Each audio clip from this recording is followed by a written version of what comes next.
Hi everyone, today I will show you how to make my navbar sticky on this website.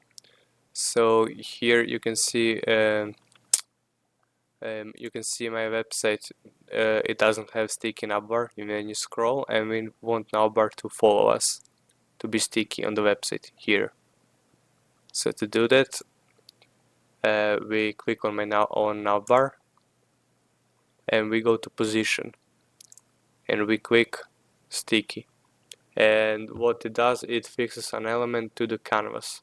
You can see here it says click sticky, and the only thing it is I have a problem here because what I did before is my navbar was absolute, so it was over my section, and when I click sticky, here we have white space. So to fix that, we will give some background color to my navbar.